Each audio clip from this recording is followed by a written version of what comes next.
So what I also saw over the weekend is return to office is really starting to heat up. And what's going on there is just like COVID truth is coming out, and there's a lot of things happening in that, and I don't want to get into that. The truth on return to office is coming out. Now, some people have reached out and they texted me on some things, and I'm going to say I wasn't wrong, but I was sure incomplete in what I said. There are many professions where you can be an independent expert and you could work remotely.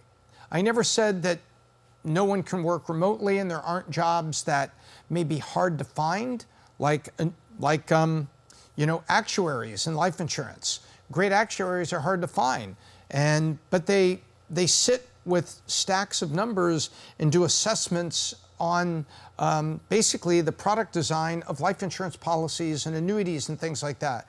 You could have an actuary with, number one, shortage of skills.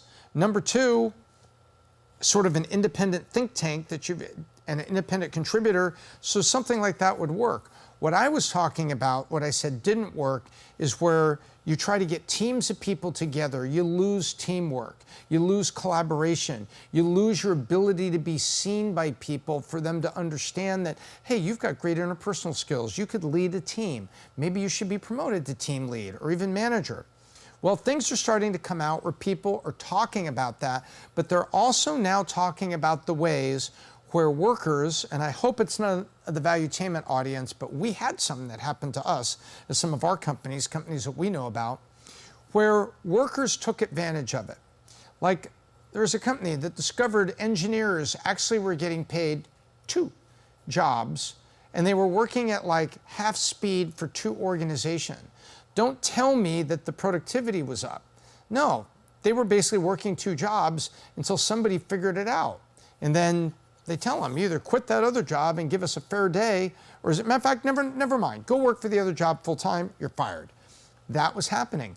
Well, Clearlink company CEO James Clarke, he said that they ran a study and found out that there were many remote workers in their organizations that didn't open their laptops for a month. He asked the IT team that has security software on there for people like CrowdStrike or Norton or something, where you've got security software in there and remote management software. It's very common. It's not spyware. It's remote management so that they could get your printer working. They could correct something on your laptop. They could update it. They can make sure the antivirus is working. If the company's been under a threat, they can make sure your laptop's not there. So you have remote management software, and also can tell, has the laptop been open lately? And so he said, we had people quietly quit on us. He said they had 1 month of the year that they checked, and they found out that there were 30 people that didn't even open their laptops. And so Clarke goes and he puts this video out there, and then he said something I disagreed with. He said there were people that sold the family dog in order to rise to expectations at work, and I don't think that's right. Selling a pet or creating a hardship at home so you could work 80 hours in the office, that's kind of going the other way. The point is, there's a bunch coming out on this return to work thing that says a lot of people that were working remotely were taking advantage of the system. Here's an example of a guy that had 30 people.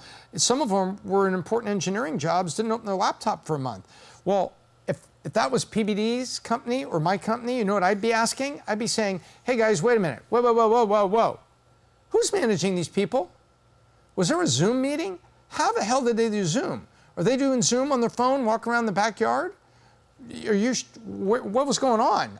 How are you not being sure about what these people are doing? So there's also a management thing, and for the CEO to complain about it, let me tell you, dude, the buck does stop with you, because the accountability standards you have in your organization that go down to your VPs, your managers, and then the people on the front line, it starts with you.